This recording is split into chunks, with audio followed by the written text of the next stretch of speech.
it's a big show. Welcome to the Fade Route It's a big bad show tonight. with DNZ. Yeah, it's a big show. Here are your hosts, Cracking up, telling them lies. DNZ.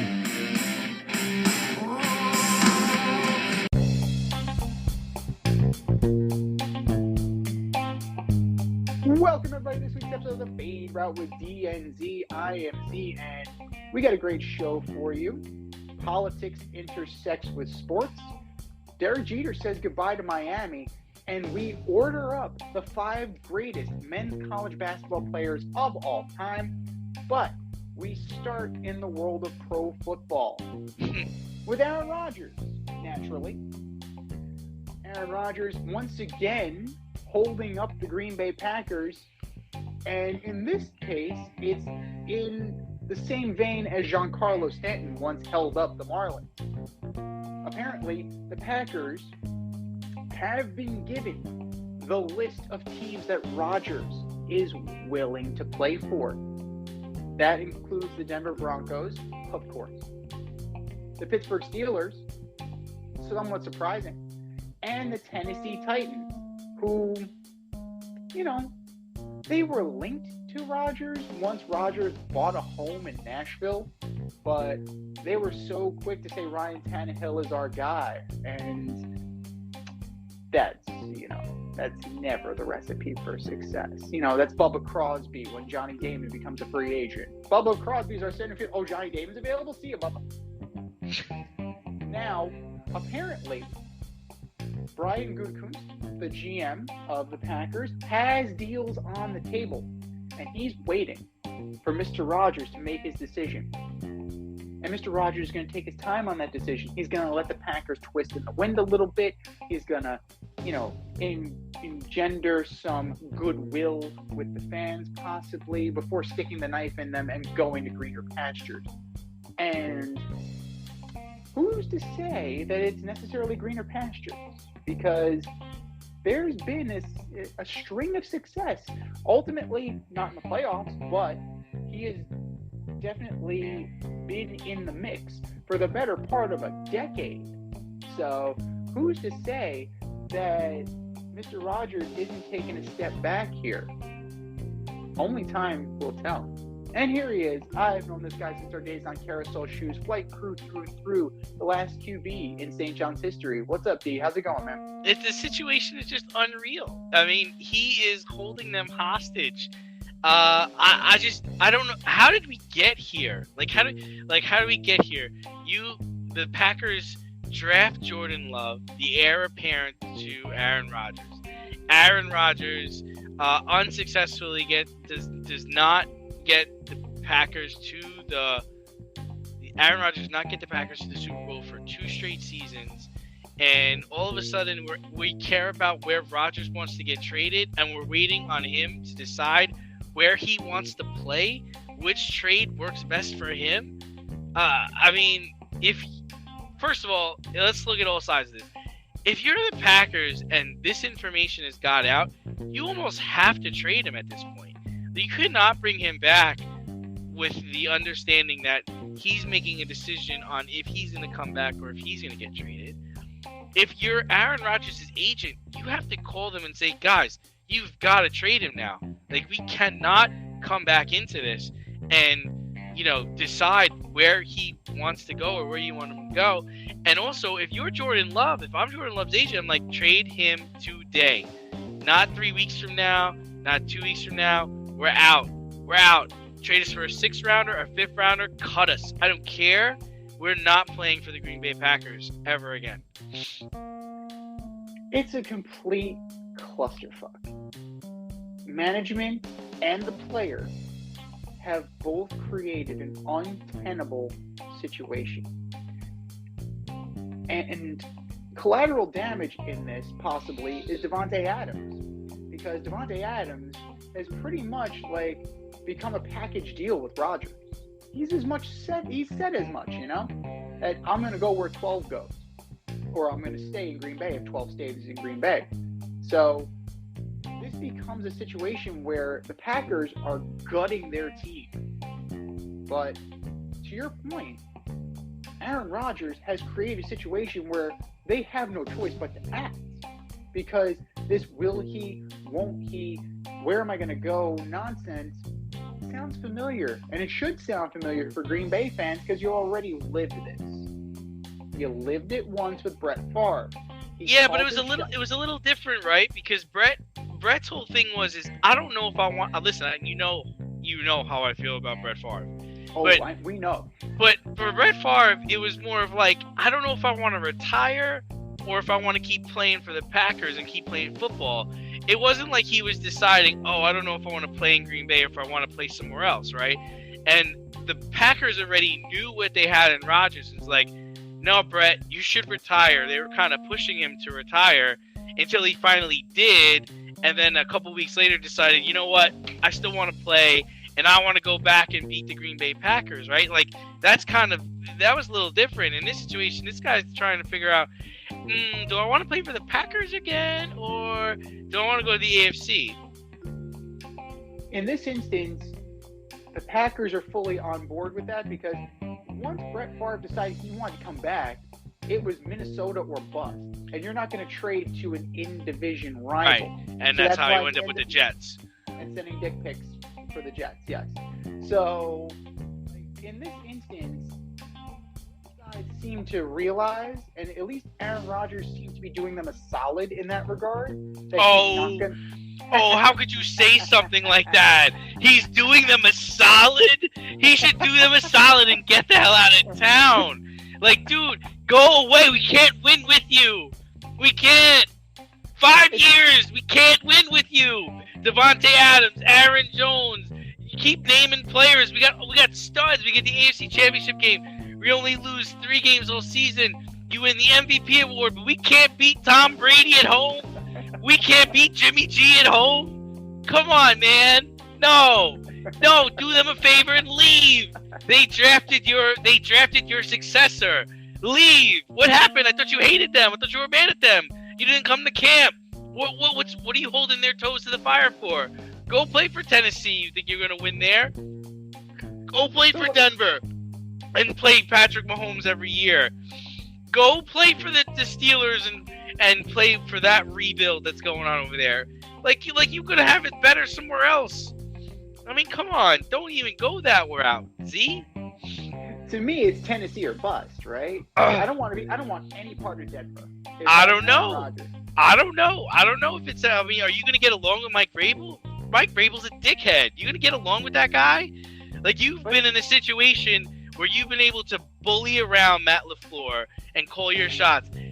Mike Vrabel will punch you in the face. Like, Mike Vrabel's not messing around. And it's his team. Like, you can't just go. The only thing that's good about Tennessee is you're going to crush everybody else in that division, but you're crushing everybody in your own division now. So how is it any different? Well, you think I would argue that Tennessee is more talented than Green Bay because you have Julio, you have Derrick Henry, you're going to get Devontae Adams, you're going to have AJ Brown as your 3.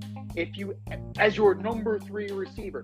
If you add Aaron Rodgers, that is like number 1 in the conference territory. Now, once you get to the playoffs, it's a different animal, and I completely agree with you in that regard. My thing is this. They get Aaron Rodgers, Mike Vrabel is immediately on the hot seat. And you already know that I said that he is somebody who could be on the hot seat already because of their lack of playoff success. Now you got a real quarterback. Now you got some real expectations if you get Aaron Rodgers. This is the guy who's supposed to take you to the promised land. This is the guy who's supposed to get you in the Super Bowl against Matthew Stafford and the Rams. This is the guy who's supposed to make that happen. Now, if he doesn't, who are they going to blame? They're going to blame Aaron Rodgers? No, they're most likely going to toss Vrabel out on his ass. And they'll bring in somebody else. So that seems to be the case of what's going on here.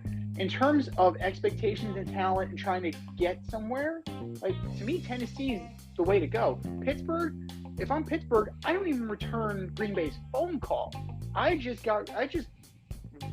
rid myself of an older quarterback. Rid myself of that. I'm gonna suck for a couple of years. I'm gonna get Kenny Pickett from Pitt. Yeah. I'm gonna try and find a way to get him. And we'll Yeah. talk about the combine in a second. But I'm gonna find a way to get younger. I'm gonna find a way to get cheaper, and I'm gonna find a way to get better. And Denver, I don't know what the fuck's going on with John Elway. He's been trying to find a quarterback since himself. So, like, via con Dios. And, good luck with that, John. Good luck with that. More sobering news. We would be remiss if we didn't discuss about the Russia and Ukraine controversy with the invasion of Russia from their border into Ukraine and their aerial bombardments. And they are, there's definitely an escalation over there in terms of what is going on. And there has been a response in the world of sport. FIFA has suspended Russia from the World Cup and all soccer competitions associated with FIFA. And the IIHF has not only suspended Russia, but also Belarus. So Belarus and Russia cannot compete in IIHF categories in any age. Russia can't host the IIHF World Juniors. And there are multiple other scenarios, like the IIHF Continental Cup, that might be impacted Belarus's, team in the KHL, I believe. That's also going to be impacted. So, politics and sports are interacting right now, and it is, it's definitely very murky. So, what can we expect moving forward? Well, first and foremost, our heart goes out to everyone affected by the Russian invasion of Ukraine on both sides, honestly. This was necessary, right? For the health and safety of the Russian and Ukrainian players.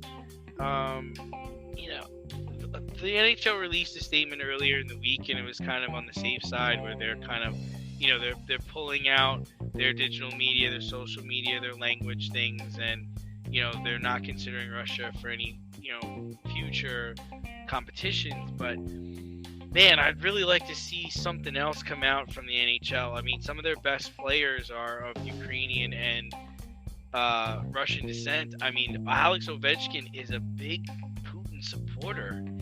And he's been kind of non-committal on things as well.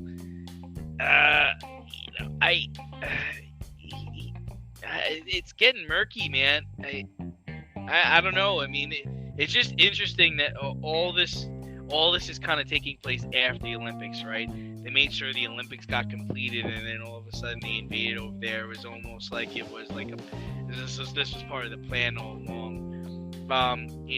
He's kind of, Ovechkin's kind of equated Putin to good as his president, and he won't speak negatively about either side if he's looking for peace. But I mean, you just have the potential for something bad to happen to a Russian player, Ukrainian player, if you don't really address people's feelings and what's going on.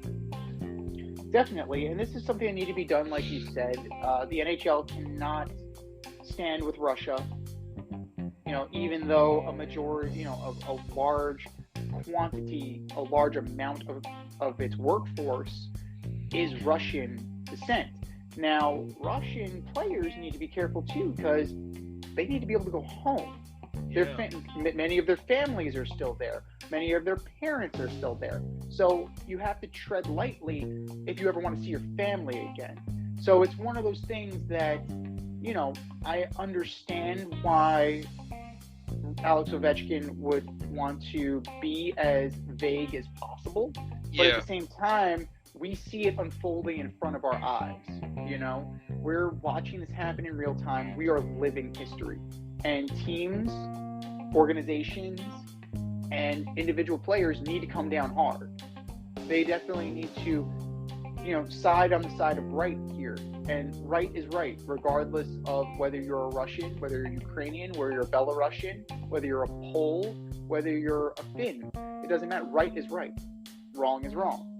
And I think that the IHF did a smart thing making sure that this is, we are wiping our hands clean of this because we don't agree and we're not going to be a part of it. FIFA, FIFA was one of the most corrupt bodies, and they're like, dude, we're not touching this. Yeah. It doesn't have your back. That tells you something. FIFA gave the World Cup to Qatar. That's all you need to know. Like, FIFA will follow the money. It's not. So I find that very telling that FIFA is willing to do that. And even the owner of Chelsea put his team on the market because he sees what's going on here. And this is turning into a morass for lots of people involved. Granted, he is one of Putin's closest friends. So it's one of those things, too, that he's trying to distance himself as much as possible in order to keep his money. So he does have a selfish interest. But this is going to get a lot murkier before there's any resolve. And honestly, there needs to be a resolve to the issue before there can be a resolve to the sports issue. And like Alex Ovechkin, we don't want war. Like, we side with the people of Ukraine. We side with the people of Russia who did not want to fight. Like, they're sent over there. They're following orders. They don't get to choose. So we just hope for a peaceful resolution and that no more innocent blood needs to be shed. And hopefully that something can happen to where, cooler heads prevail, and at the end of the day, it gets resolved.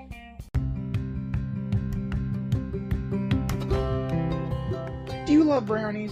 Of course you love brownies. But you know what's better than a brownie? A delicious, handcrafted, gourmet brownie delivered right to your doorstep. That's what our guys at Sweet Life Brownie Co. offer. Chef Tommy D and the crew offer a dozen delicious delights that you will crave, from the classic OB to Dutch apple to campfire s'mores and many more. Check out their website, sweetlifebrownieco.com, for their Friday brownie drops. At noon, their site goes live and you see what they're making. Since you're there, become a site member and earn points. You earn 50 points just by signing up. Make sure you follow them on Instagram and Facebook too, at sweetlifebrownie_co, for the latest updates and their latest releases and creations. That's sweetlifebrownieco.com. Give them a call, 845-641-3043, and tell them D&Z sent you. That's sweetlifebrownieco.com, 845-641-3043. Sweet Life Brownie Co., because there's always room for a brownie. Speaking of a resolution, Major League Baseball and the Players Union are still in the midst of a very nasty labor discussion. And lo and behold, Major League Baseball has postponed the first two series of the season. A total in 91 games have already been postponed. At what point is the point of no return? I mean, we're already there, right? We've hit that point.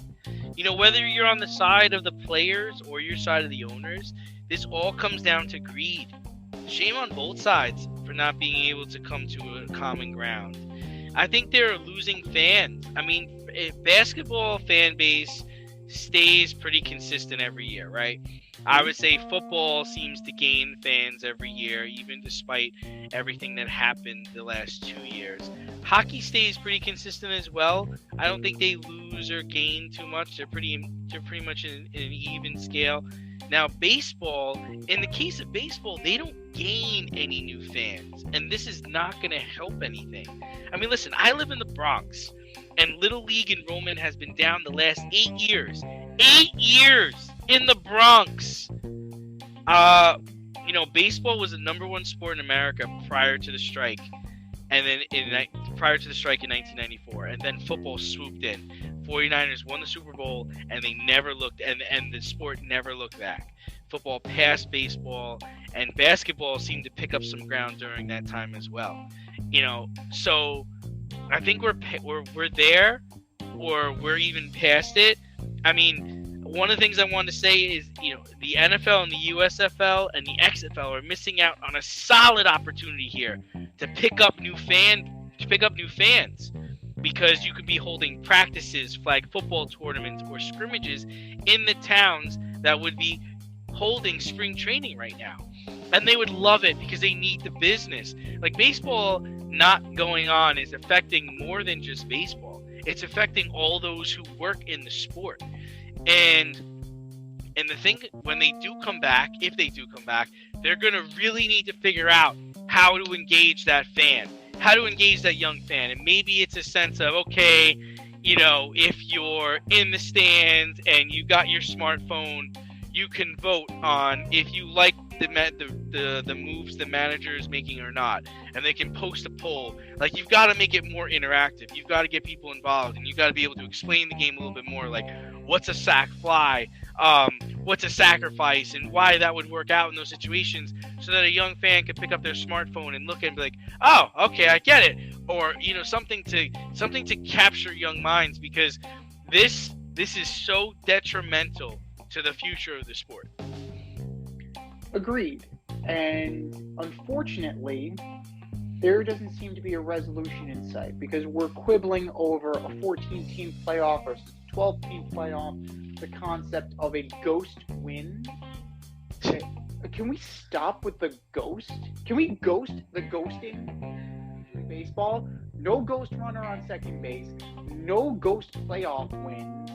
Can we just stop with this nonsense? I mean, I've been talking to a lot of people, in baseball, out of baseball, and I don't know about you, but I have not found one person that sides with the players. Most people are siding with the owners. I mean, have you felt that way as well, or? Well, I mean, I think that your common guy who's on social media who just wants baseball doesn't really care. I think they just want baseball, and they want Tom Manfred and Tony Clark locked in a room or locked in a steel cage, whatever they need to do, and whoever comes out on top comes out on top. I think that players, most people will side with labor over management in most instances, but when you have millionaires over billionaires, it becomes very difficult to say that, because at the end of the day, you start getting into these things where players are starting to open their mouths a little bit or have diarrhea of the keyboard, like one Mr. Clint Frazier. And he sent out a tweet saying, maybe I should apply for that McDonald's job everybody said I would have. And another player, I forget who it was, said, I've always wanted to be a barista. Now, you are belittling the people who pay their hard-earned money to come see you hit a baseball, or try to hit a baseball in Clint Frazier's case, most of the time unsuccessfully. And I think that belittling your fan base and essentially rubbing their nose in the dirt, oh, we want to increase the minimum salary to $700,000. Most people will not earn $700,000 in a decade. And you're talking about that for 1 year for a guy who's never played at that level of baseball. And that's just galling. That's galling. And I know most of the pundits are also on the side of the players, because let's be real here. Management has totally foodbarred this. They've had the opportunity to not necessarily act in good faith. I think both sides are acting in bad faith, but they could at least come up with something that is more of an olive branch, more of a compromise. But both sides have people that are just dug in, and they're fine with killing the game. And if I'm a fan, I'm not okay with that. I will go support minor league baseball, because they're going to play. They're going to play. They're actually going to suit up this year, go to Binghamton, go to the Rumble Ponies. I'll go to I'll go to the Richmond Flying Squirrels. I will go to the Jacksonville Suns. I will go to the Hudson Valley Renegades. Shout out to Rob Adams. Like, I will go there before I spend my money in Major League Baseball this year, because it shows that neither side gives a shit about me. Speaking of guys not giving a shit about, Derek Jeter's out. Derek Jeter has stepped down as the CEO and a shareholder of the Marlins after seemingly a disagreement over the direction of the franchise. Now, whether Bruce Sherman wants to spend more money and Jeter was against it, or Jeter wanted to spend more money and Bruce Sherman was against it, I'm not 100% sure on that, but is this a big deal, a little deal, or no deal at all to you? I mean, I think he's a little deal. How about that? I mean, this has to be one of the worst reigns of ownership for any former player. Jeter took a promising young Marlins team, traded all of their assets to other teams, and to spite him, the Marlins actually managed to compete and make the playoffs during a COVID season, only to get relegated back to their losing ways last year. I mean, just because people don't agree with you doesn't mean you just throw in the towel and quit and resign, because that's what it sounds like here. And excuse me if the rest of the owners didn't agree with your direction because it wasn't showing profit or promise. So for him to just kind of resign because he wasn't getting his way, I mean, it's a little irritating. It's a little narcissistic. And I'm just tired of Derek Jeter, and I really just don't want to hear about him anymore. Well, I mean, Derek Jeter only had a 4% stake in the franchise, so it's not like he was a major minority owner. Yeah, but the whole thing was right. But he took the 4% ownership, and the whole deal was that he was going to run the baseball and the baseball operations. He was going to run the baseball and business operations of the team with his 4%. And I was hearing that he wanted more percentage. You're like, dude, you're not producing. You don't get more because your name is Derek Jeter. And from what I understand, he also had one more year left in his contract, and he's resigning a year early. Like, stop being a little bitch. Like, do your job. Like, what do you think? You think this is all sunshine and rainbows all the time? You think just because he said, oh, because we didn't see eye to eye on the direction of the team? Well, how about you work for a living and show them what the direction of the team should be? Make a case, put together a PowerPoint presentation or something. Like, how do you just give in? It's just irritating because the Marlins had talent, right? I mean, you're talking about. Can we go down the list of all the players? Christian Yelich.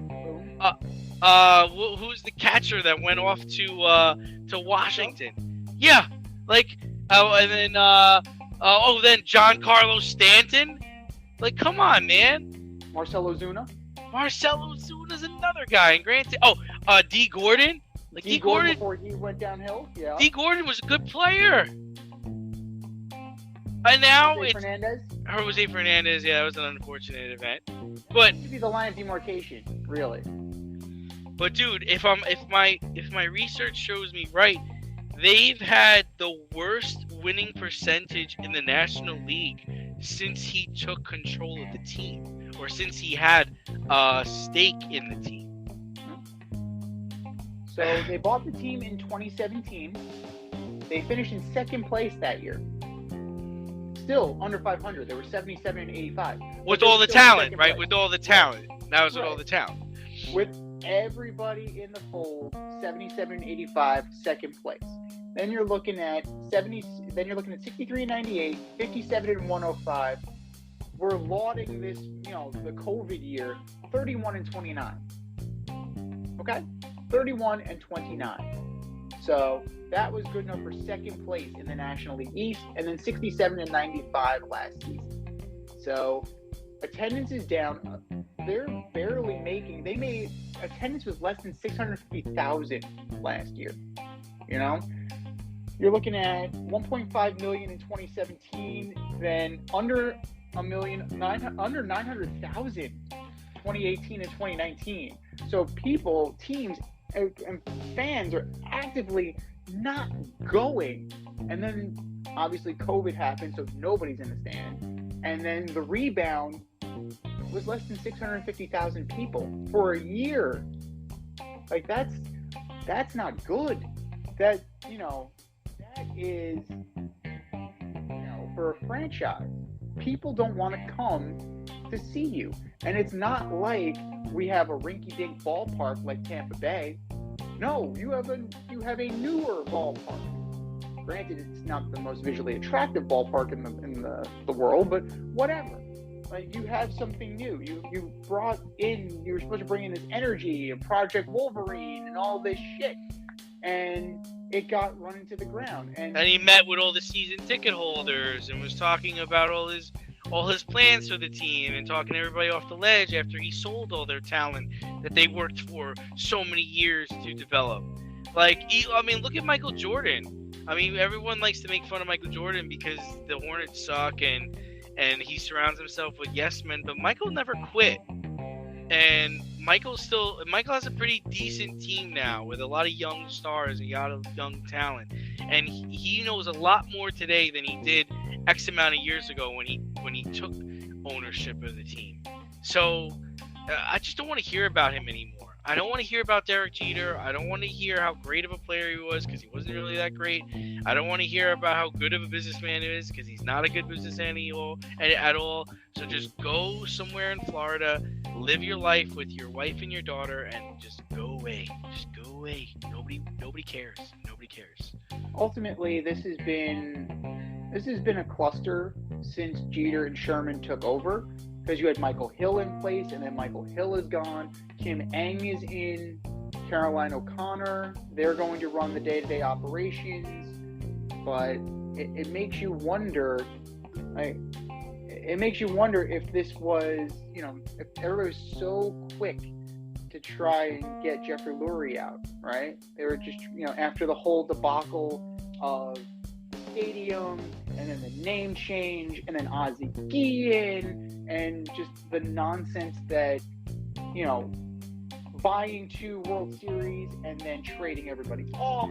This franchise has a rather checkered history already. And this was supposed to be the breath of fresh air. Now, Jeter definitely, he was the point man for this. Who's to say? I mean, we're not in on the meetings. We can only speak to the body of the work. Who's to say? But once you went from Jeffrey Lurie, everybody figured, there's only no place to go but up. The Marlins, clearly that was not the case.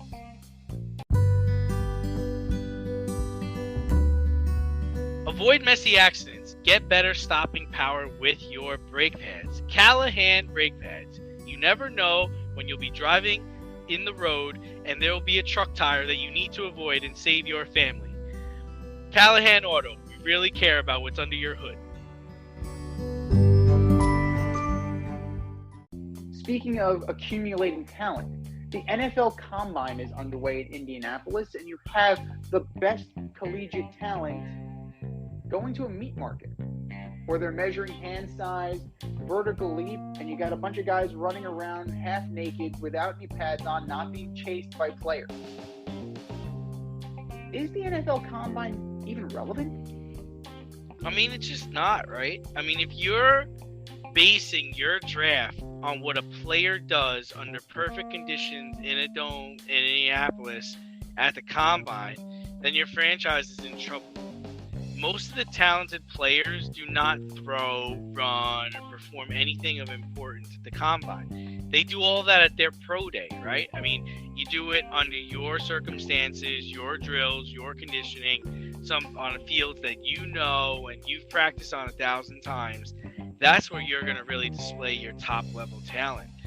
I think the Combine would be more relevant to veterans who are coming off injury, who were cut, or who were unable to make a team last year. I also think you can make it kind of, I don't know, you can make it some kind of a spectacle by inviting amateurs to see if there's any fringe players or people who did not get a real chance to make noise in college prove that they can be an asset on special teams or, a valuable part of a team. But as it is right now, it's useless. I mean, I was watching a guy do a high jump today, and he almost fell and broke his ankle. It just seems stupid. At the end of the day, like, they're lauding Georgia lineman Jordan Davis, right? 341 pounds. He ran a 4.78 40, right? Who cares? He doesn't have to run 40 yards. He's just got to run to the backfield. That's the quarterback. Maybe 20 feet. Not only that, but he doesn't have any gear on. It's not raining. It's not snowing. He's not running off after Russell Wilson. Right. He's not fighting through a block. He's not fighting through maybe if this isn't week 8 or week 9 where he's got a bad ankle or a bad thigh and it's not so easy to get off as he was. So, I mean, I don't know. I don't really think you're getting much out of it. If you're on the fence on someone, you probably shouldn't draft him anyway. I mean, I was listening to NFL Live today. They were talking about, man, all the signs point to drafting, one guy, but you kind of have to draft this guy just because of the level of talent he went up against. Well, gee, this just doesn't seem like we need to be here then. No, absolutely not. Like, the thing that's going to prove to you what a guy can and can't do is what you see on film, what you see on tape, in live game action. But even in that situation, you don't know. You don't know until the guy gets there, plays in your system, meets up with your players. Football's not like baseball where, if a guy can hit a 95 mile per hour fastball, the guy can hit a 95 mile per hour fastball. That's it. I mean, he's going to do it on Sunday, Saturday, next week, next Tuesday, 6 months from now, because that's what he could do. Now, whether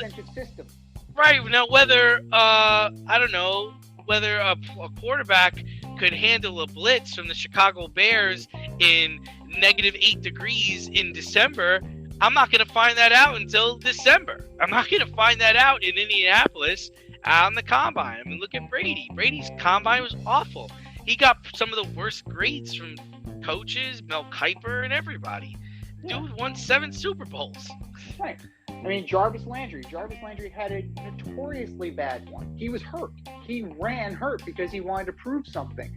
I would take Jarvis Landry's career. Okay, there was an overlay on Instagram. You had 4 guys running the 40. You had Desmond Ridder, Marcus Mariota, Russell Wilson, and Patrick Mahomes. In that order. That's how they finished. Desmond Ridder was fastest of the bunch, right? Mariota was second, Russ was third, Patrick Mahomes was fourth. Whose career would you rather have? Right. Dead fucking last in that 40-yard race. Right. Patrick Mahomes right now than any of the other 3. Meanwhile, none of this stuff matters. And meanwhile, Patrick Mahomes actually runs pretty well for a quarterback in the NFL. He's very elusive. He knows how to get out of bounds, and he does get yardage. It's not an indictment. This isn't an indictment of football skill. It's about physical skill. And like we've seen many workout warriors improve their draft stock and fleece teams into taking them. One guy comes to mind, Vlad Dukas. If you remember Vlad Dukas with the Jets, dude was garbage. Garbage as a football player, but he worked out great. Vernon Gholston. I hate to be picking on the Jets, but they're apparently it's easy. It's easy. But they're the ones that kind of register the most. Like the biggest story this week has been Kenny Pickett's hand size. Kenny Pickett has the smallest hands of anybody in the NFL. Who gives a rat's ass? Can he throw the ball or not? Alex Smith had small hands. Alex Smith had a pretty good career. Like, watch the game. The games are what matter. not the meat market. The meat market is only going to tell you, they're only going to produce stupid crap. Like when the scout for the Cowboys asked, what was that, Des Bryant, if his mom was a prostitute? That was bad. That was horrible. Are you kidding me with that? The Wonderlic test. The Wonderlic test. That's not like Ryan Fitzpatrick got a perfect score on a Wonderlic test. Is that an indication that he's a great quarterback? Fitzy's been good, but I wouldn't say that's an indicator of his success at the NFL level. I think that's it's more due to his skill and his ability more so than the score on some bullshit test. And speaking of bullshit, Saquon Barkley. The Giants are willing to listen to offers on the former number 2 pick, Mr. Gold Jacket material according to Dave Gettleman, Mr. Touched by the Hand of God. Well, the Giants are willing to move on, if not ready to move on. So what can they realistically get for him? I mean, this will be his second season after injury. So if history tells us anything, is that this is the year to have Saquon Barkley. This is the best you're gonna get with this guy, right? Yeah. I think the teams like the Dolphins, the Bucks, the Jets, and the Cardinals all have something to gain by reaching out to the Giants to inquire about Saquon Barkley. If I'm the Giants, I'm trying to get a first and a third. But if I'm a buyer, I'm offering a third and a sixth, and maybe a player. I mean, but if anything, the Giants have to dump him though. They cannot extend him. There's no point to keep him. We see what he is, and let somebody else maybe cash in on his upside. This is a make or break year for him. For a career, he's only played 44 games, less than 3,000 yards rushing, averaging 4.5 yards per carry, 19 total touchdowns. Now, a lot of that has to do with the fact he's been playing behind the worst offensive line in football by Dave Gettleman's design, Mr. Touched by the Hand of God. Apparently, everything Dave Gettleman touched turned to shit because he was looking for those hog mollies. Well, hogs like to root around in mud and shit. So that goes without saying. As far as what you can realistically get for him, I mean, I would love if you could flip him for a number 1, but I just don't think that's possible. If I'm a buyer, all my stuff is conditional. Everything I offer is going to be conditional. Like, it's a fourth conditional to be a third, or a third conditional to be a second, if Saquon meets certain health requirements and certain snap counts and certain percentages of plays and percentages of games. At this point, he went from 16 to 13 to 2 to 13. Like, he's kind of hovering around, being a part-time player. So you kind of need to take that into account if you're, going to bring him in. And the Giants are strapped. They cut Devontae Booker already. They cut Kyle Rudolph already. They need cap relief. So they can't even sign this guy to a big contract if they want to. So they got to get out from under him, and they got to get out from under him soon. Like the Ravens, if I'm the Ravens, I'm looking at him. Like, the Rams seem to be star hunting, so maybe the Rams want to give a call. Like, if I want to flip, if you want to flip a Sony Michel for a Saquon Barkley, like, I don't know if you want to do a change of scenery for a change of scenery. Like, I don't know if you'd be willing to do that, but I mean, there's plenty of teams out there. Like you mentioned, the Cardinals, they just lost Chase Edmonds in free agency. They're going to lose Chase Edmonds in free agency. Call the Giants. It's definitely worth looking into, but if I'm the Giants, I can't go into the season with him as my running back. Unless I hold tight and try and work something at the deadline in hopes that he can build up that value to where it goes from a conditional third to a legit third, or even a second if he balls out. but I can't. It's one of those things that he can't stay. Like you can't have him. You can't have him on this team moving forward because you not only need to pay him, you got to pay Jones next, and I'm not sold on him either.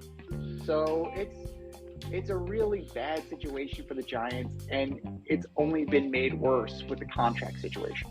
Yeah, I mean, they're in a situation where they're not going to win anything. I mean, they're in a division where they can compete, right? They can definitely compete for the top spot in the division, but realistically, they're not going to be winning anything. So what are you trying to do? You're trying to get as many assets as possible. And you should just listen to what teams are offering you and take the best deal that comes around. And I mean, like I said, if I'm a team and I'm like I said, if I'm the Cardinals or I'm like I don't know, like the Dolphins, the Bucks need a running back, and you're like, yeah, I mean, we like him and he's hurt a lot, so we'll throw you a 3rd round and a 6th round. How's that sound?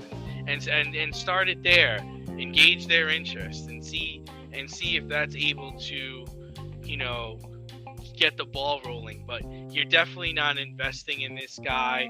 This is a flyer, and you're just gonna see how it works out. Speaking of taking a flyer on somebody, Bruce Arians has publicly backed Blaine Gabbert as a starting NFL quarterback option in Tampa Bay in light of the Tom Brady retirement. You have Gabbert, you have Kyle Trask. He's got to be blowing smoke up our asses, right? Bruce Arians can't be serious. I mean, the first time I heard this, I thought about Die Hard in that scene when Ellis goes and speaks to Hans Gruber, and he's like, "Hey, I'm not a method actor. This is radio, not television. Put the gun away." It's like the same thing. Bruce Arians, man. I'm watching you. Like, I'm not stupid here. Like, of course you gotta be fooling us, right? Blaine Gabbert's been in that system for 5 years. And for 5 years, he's been the backup. I mean, you can't just come in now and start throwing darts around the schoolyard and think that we're gonna be fooled and you're gonna somehow lead Tampa Bay to the Super Bowl. They drafted the kid Trask. I think they should give him a shot. I mean, we know what Blaine Gabbert is, and the division's trash. I would argue that Atlanta's probably like the best team in that division now, right? Because they got Matt Ryan. We don't know what's going to happen with Ridley. They have the good tight end they drafted. They've got some decent players. Carolina's trash. They don't have a quarterback, and Caffrey's always hurt. Saints, Dennis Allen's going to be their head coach, and they also have a quarterback issue. So you have a chance. I mean, it's arguably probably one of the worst divisions in football now, but you have a chance to compete. Maybe not win the whole thing, but definitely compete. But if you're Tampa, of course you like the idea of Tom Brady possibly coming back. That's not going to happen. But you get on the phone, get a Mitch Trubisky, get a Jimmy G. I don't think you're going to be able to get Aaron to come there because he wants to go to the AFC, but maybe a Russell Wilson. It is Florida. It's a heavy passing scheme. And they needed Tom Brady to win a Super Bowl, and then last year even Tom Brady couldn't help them, and he had a good year.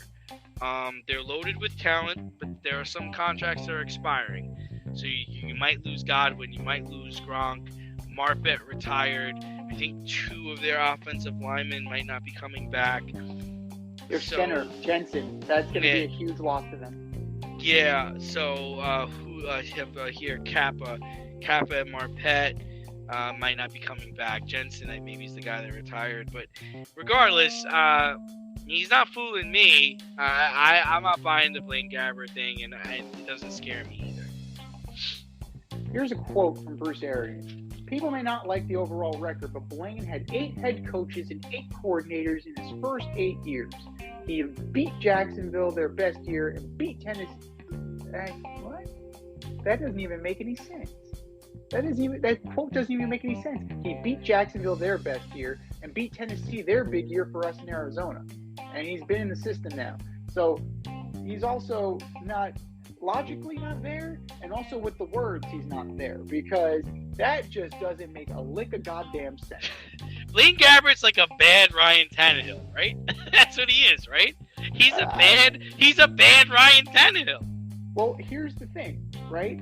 They decided to upgrade from the Jacksonville Jaguars decided to upgrade from Blaine Gabbert with Blake Bortles.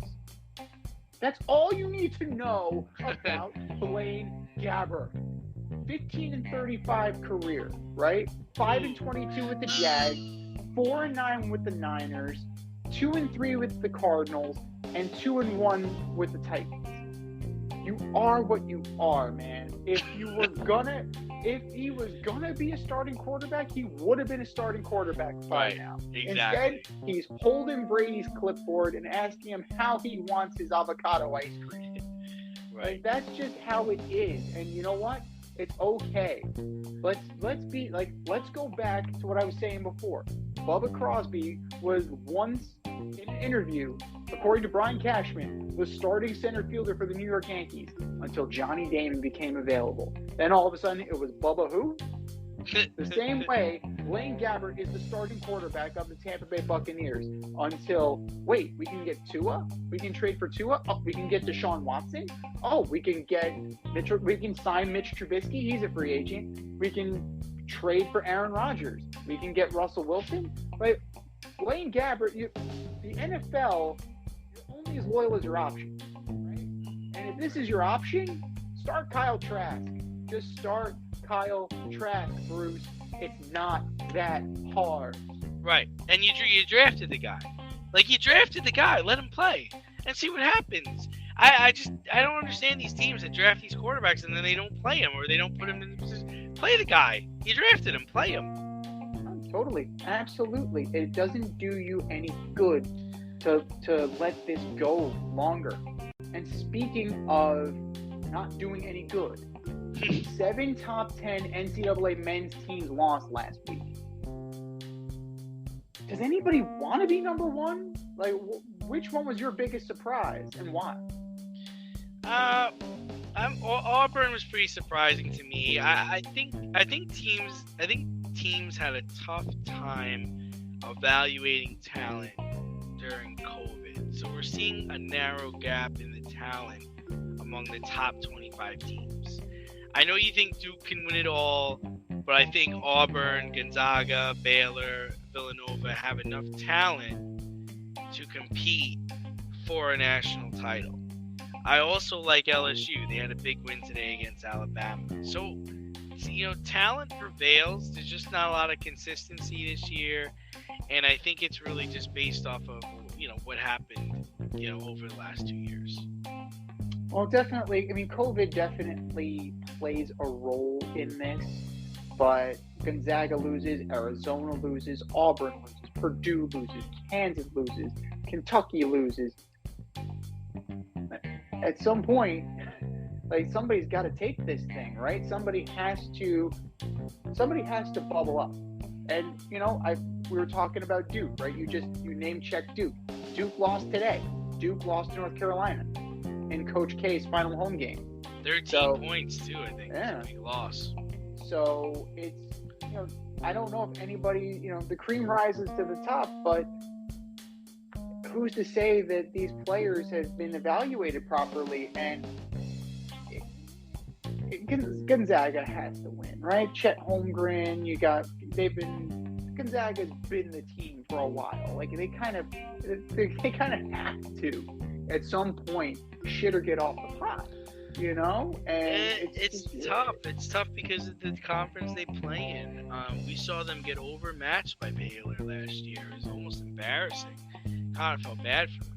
I mean, Purdue lost last week, but they lost to number 10 Wisconsin. Can we really get mad at Purdue for that? And they lost to a Michigan State team in Michigan State. Those are tough games to win. Big Ten is, we think about Big Ten, you think about football, but they have some decent basketball teams as well. I don't know about Gonzaga. The problem with the problem with them is like they don't play anybody, and then they just start playing teams. And you draw a Kentucky or you draw a Wisconsin or a Purdue team that's hot, you could be out. I don't see Mark Fuhrer getting these guys back to the championship. I like what you were talking about with us in the production meeting about your thoughts on Duke kind of rolling it, because I think they do have the talent to do so, especially depending on what bracket they're in. Rick Pitino got his 800th win a couple of weeks ago. Shout out to Rick and the Iona Gales, because we know he's a listener. What's up, Coach?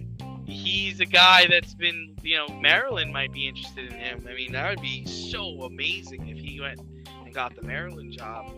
But I think, anything can happen in the tournament. Especially we'll see what happens with the conference tournaments coming up. But I don't think it's a case of nobody wants it. It's that the stage is pretty big right now, and that the talent is widespread. Totally. And I think that, to go back to our production meeting, I really think that this is prime for Duke to take it, right? Coach K is in his last year. John Shire is going to take over the program. And, we would be remiss if we did not reflect on the career of Mike Krzyzewski, right? You're looking at 1,196 career wins, 365 career losses. Guy's got a career 766 winning percentage between Army and Duke. So he made Duke into a powerhouse. Duke was not a powerhouse when Mike Krzyzewski took over. Like, he won at Army. Who wins at Army? Like, he was a Bob Knight disciple, and he was able to, not only build a culture, but he was also a teacher. I read Coach K's book, and at heart, he considers himself a teacher. And as a teacher, I respect that. So, he hasn't been able to sustain it recently in the one and dones, because, you get your Zion Williamsons, you get your players, and then they're gone. So it becomes very difficult to build that program. If you look tonight, 96 former players showed up. 96 of his former players. Jay Williams was there. Shane Battier was there. The level of recruitment and the level of talent. Grant Hill was there. Like, talent that he was able to bring into Duke, and he was able to get them to stay. That speaks to me. That really speaks to me in terms of what Duke is able to do and what Duke is about. And if he believes in John Shire, then you got to think that they're still going to be in good hands once John Shire takes over. See, that's the job I think Rick really wants. I think that's what Rick is going to hold out for, is to see what happens with Duke and Carolina, because that would be such a substantial job, and he's definitely the coach for it. That's interesting. I don't really. I mean, he went to Kentucky, but I don't know if he wants to fill those shoes. I don't know if he necessarily wants to be the guy to replace a legend. Well, he wouldn't. He wouldn't have to, because Shire is going to do that. No offense to him, I think it's a very big undertaking for that guy. And North Carolina is still looking for their post-Roy Williams guy. Yeah, it's possible, but I can also see him going to Georgetown. Like Patrick Ewing. 100%. Big East. They back him in public.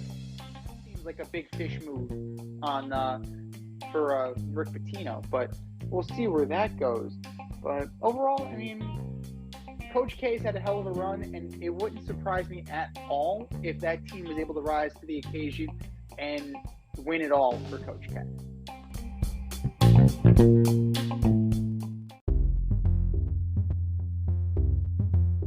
Are you in need of air care maintenance or service? I have the company for you. Air Care Technicians. They service the Westchester and Northern Bronx area and can help you with all your heating and cooling, maintenance, and service needs. Just give them a call at 914-315-1547. Again, that's 914-315-1547. Or shoot them an email at aircaretechnicians@gmail.com. These guys are the real deal, as they are veteran-owned, licensed, and insured. Make sure to tell them that D&Z sent you.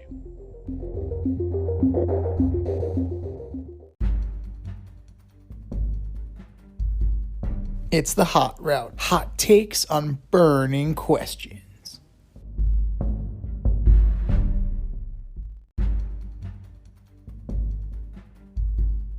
All right, boys and girls, this is a brand new segment. It's called the Hot Route.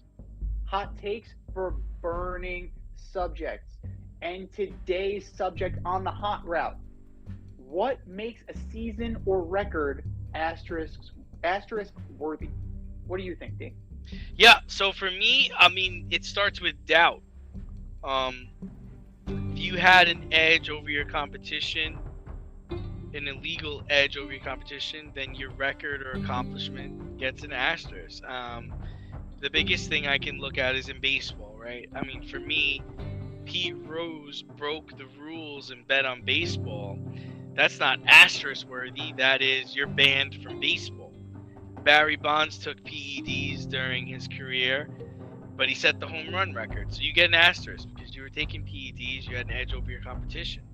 The Black Sox, they threw the series and affected the outcome of the World Series. You don't get it. You get banned. You don't get an asterisk. And then Mark McGwire, he set the single season home run record with 70 home runs. You found out you were taking performance enhancing drugs. You, my friend, get an asterisk. So that's how I think asterisks work. I think it's more along the lines of, if we have a reason to doubt what took place, or if you were, cheating or illegally gaining an advantage over your competition, then you deserve an asterisk. So would you, by that rationale, before I put my criteria out there, would you consider Spygate? Would you consider that asterisk worthy?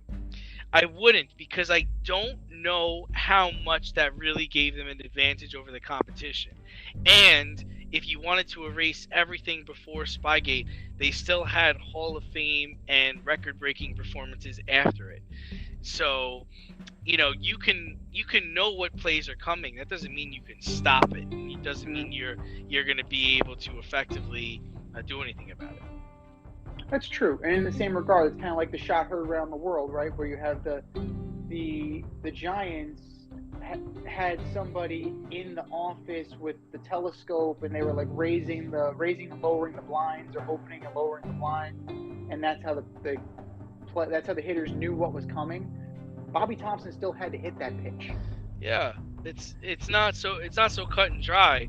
And even with Bonds, it's like, yeah, he took the performance enhancing drugs, and I'm sure he was able to recover and hit the ball and better than anybody else, but it's the records that have a problem with now. It's because now you've affected the outcome of so many games and so many things that's why you're getting an asterisk for it. I agree. Yeah. I agree. And to me, there has to be some level of scandal involved, right? Whether it's the Black Sox. To a degree, I would say Spygate, because you did have an unfair advantage. Now, whether or not you can still do something with that is that's a different argument, but you still had an advantage over the other team, in that you knew what was coming to a degree because you had their signals. That's fair. Something like, I've heard, the Lakers bubble championship called into question, the Lightning's cup because of COVID called into question, no fans, restricted travel, yada yada.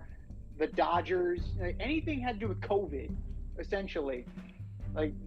There's debate about whether there should be an asterisk, and I don't necessarily agree that's the case. And not just because NYCFC won under COVID protocols, but on your schedule, you play the number of games that you play. That, to me, that's not asterisk worthy. That is definitely not asterisk worthy. What's asterisk worthy to me is, playing a strike shortened season. Okay. That's something that, if there's labor dispute, your team, you only play 11 games. Do we really know how good the team is?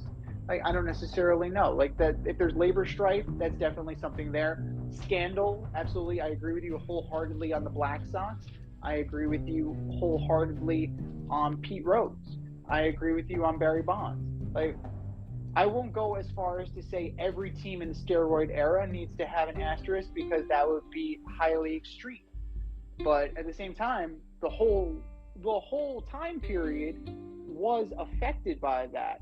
But that's the job of the Hall of Fame to tell the story.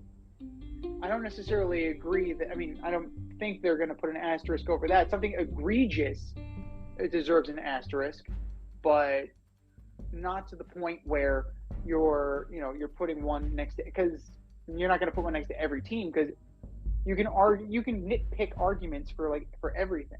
But to me, there has to be an element of scandal, and there has to be something that was outside of the norm in terms of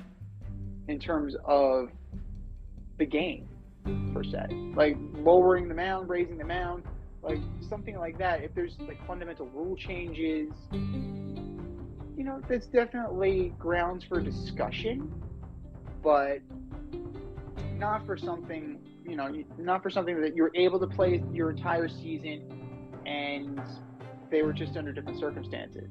If there was something else that impeded you from doing that, then I would argue for an asterisk. And another one that comes up to mind just off the top of my head, and I would wonder where you stood on this, is the 9/11 baseball season, 2001. Would that be something, since there was such turmoil and there was a significant impact on the season from the terrorist attack, would that be something that would be considered asterisk worthy? No, I don't think so. Everybody's playing under the same conditions. In fact, it was I enjoyed that one because the Diamondbacks beat the Yankees. It was great. No, I don't think so. Everybody's playing under the same conditions, and everybody had it affect them in different ways. I felt it was almost an even playing field, because it was such a widespread situation, and the kickoff to the war on terror, so to speak. So I wouldn't put an asterisk on that. Another thing that, granted not in the pro but in the amateur, something like the Olympics too, right? Because Russia was sending their pros for a very long time, whereas America, Canada, you're sending amateurs. So that might be something that's asterisk worthy because it's not a level competition. It's not a level playing field. You're sending pros. You're sending grown-ass men to go up against our college kids. Now, granted, our college kids in 1980 shocked the world, but far between. There's a reason why it's a Disney movie. Yeah, that was our decision, though, right? We could have sent other players. We decided that we were going to send college players. I don't think you could really, downgrade what other countries accomplished just because we didn't send, our best. The same thing goes with the NBA. We didn't start sending the NBA players for the Olympics until I think 88 or 92 or whatever. Mm-hmm. The dream team was, and that's on us. I wouldn't put that on anybody else.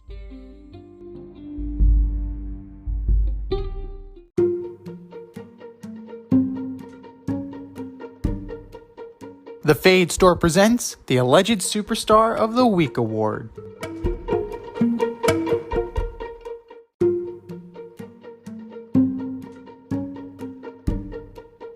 All right, boys and girls, it is time for the Alleged Superstar of the Week. You know how it goes.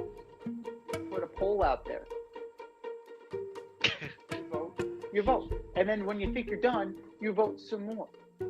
Go to our Twitter page after the show, @FadeRouteDNZ. You will see our nominee. And if you want to put an honorable mention, slide in there. Slide in those DMs. Comment on it. Let us know what your honorable mention is. We had a tie this past week. Do you know who is taking home half of the ass this week? I don't.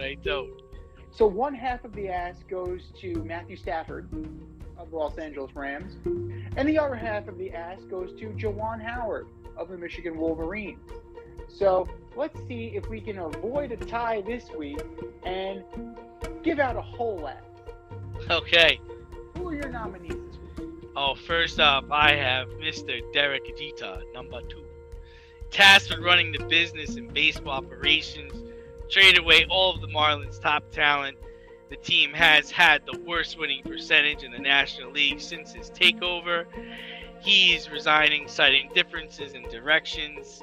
Maybe the difference in direction, Jeet, is that they would like to start winning. Derek Jeter, you are my alleged superstar of the week. Number 2, Dwayne "The Rock" Johnson.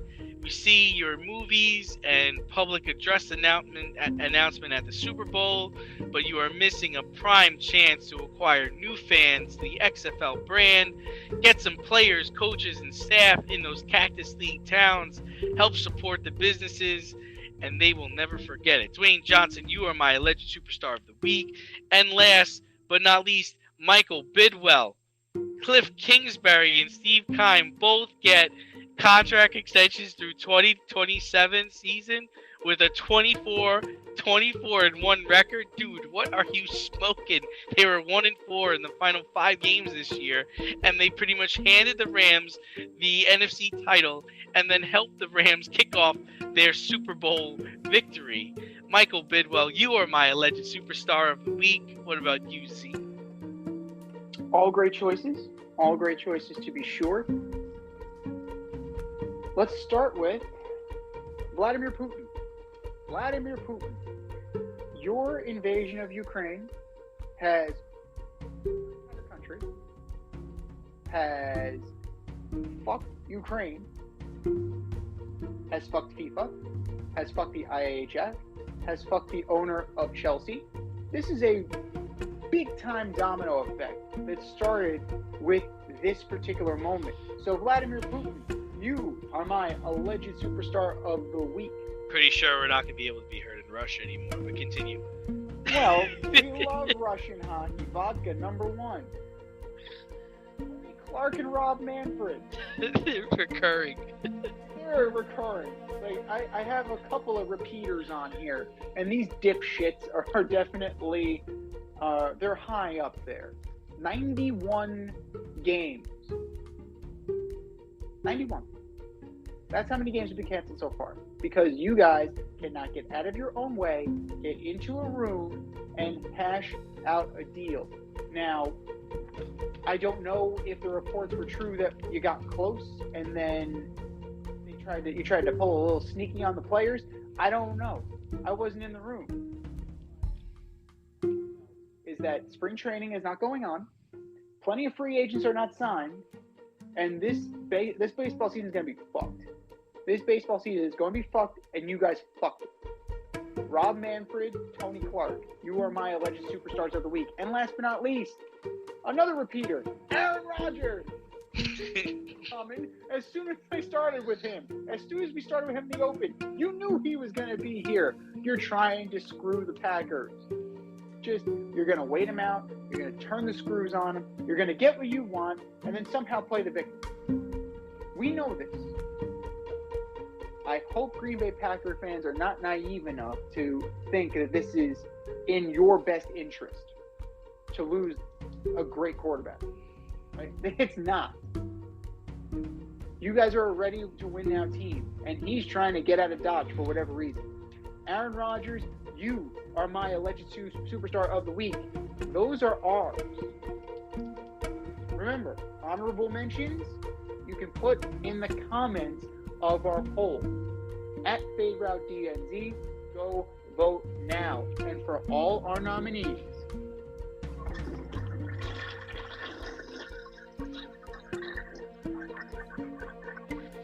just do better. Just do better.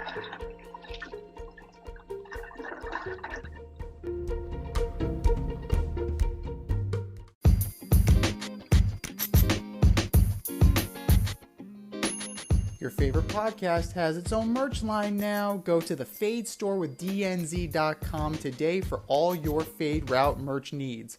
I'm talking tank tops, t-shirts, sweatshirts, like yoga pants, we got those too. Like some cool accessories, we got those too. And we're not done yet. We have so much more planned for you, but check out what we have today at the Fade store with DNZ.com. That's the Fade store with DNZ.com. dnz.com.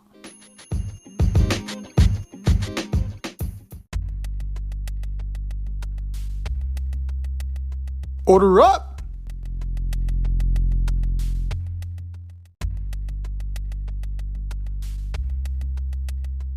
Here we go, boys and girls. It's time for us to order up. Order up, order up. This week we are ordering up the top 5 greatest men's college basketball players. From 5 to 1. Who you got, D? Oh, all right. It took me a while to actually put together. But I'm going to start. Number 5 for me is Christian Laettner. Selected to the Dream Team. 2-time champion. Mr. Clutch, really. And kind of started Krzyzewski off on his championship run with Duke. So my first guy at number 5 is Christian Laettner. At number 4, arguably it was hard. I mean, I thought about putting this guy at number 1, but it's Bill Walton. People forget at how good of a college career he had because he got hurt so much in the pros. But he once went 73-0. I mean, that's unbelievable. He had 44 points in the championship game. I believe that record still stands. And just one of the best college players of all time. Number 3, and he's on my Mount Rushmore of NBA players as well. It's Magic Johnson. The guy was just able to play all the positions on a basketball court. Gosh, he's so good. They gave him the nickname Magic. I mean, come on, what's better than that? And he went on to win the NCAA championship, and I believe that next year, in 1980, he won the NBA title as well. Number 2 for me, arguably Bill Russell, 2-time champion, 55 consecutive victories. I mean, they would triple team this guy. He was just a monster on the court.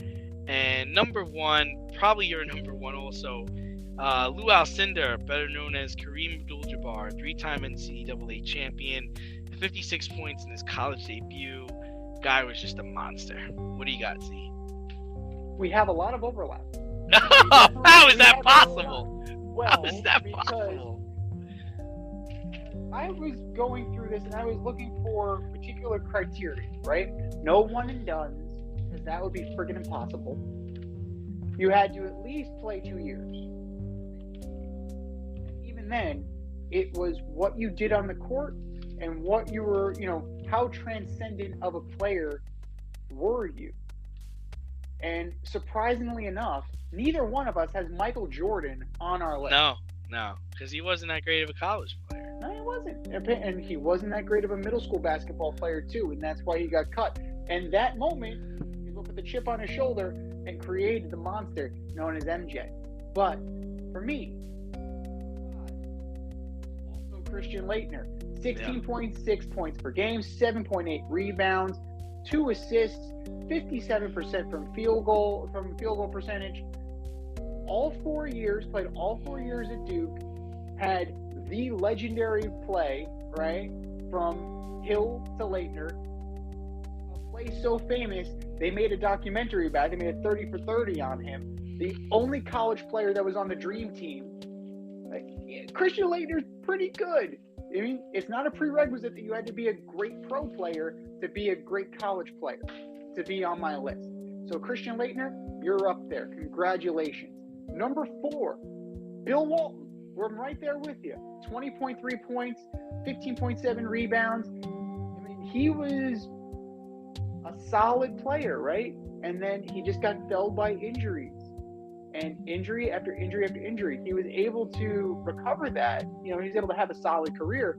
But in college, very few better. Very few better than Bill Walton.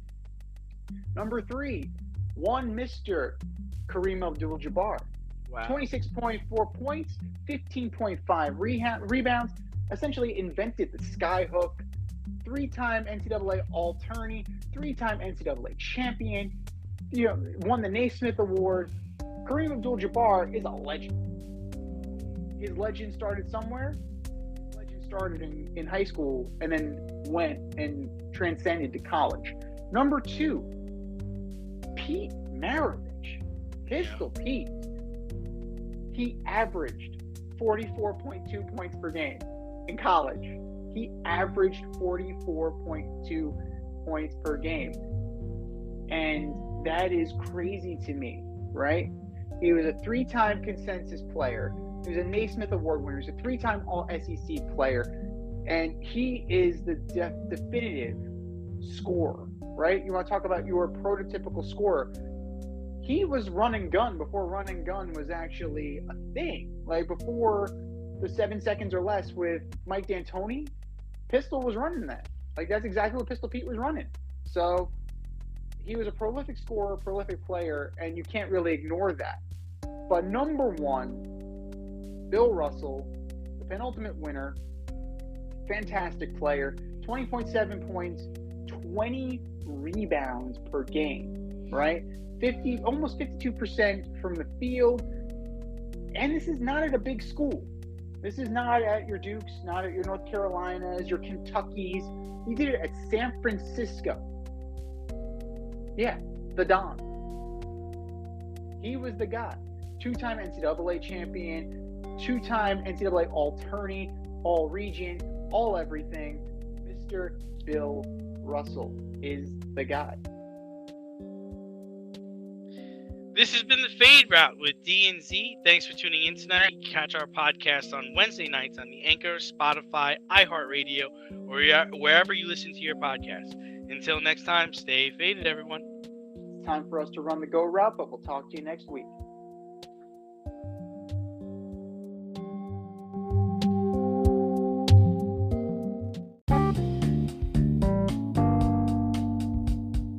If you want to get in on the action, we want to hear from you. Hit us up at Fade Route Podcast on IG, faderoutemail@gmail.com, or slide in our DMs at Twitter at FadeRouteDNZ. Questions, comments, picks, segment suggestions, you name it. We want to hear from you. Get at us, in crowd.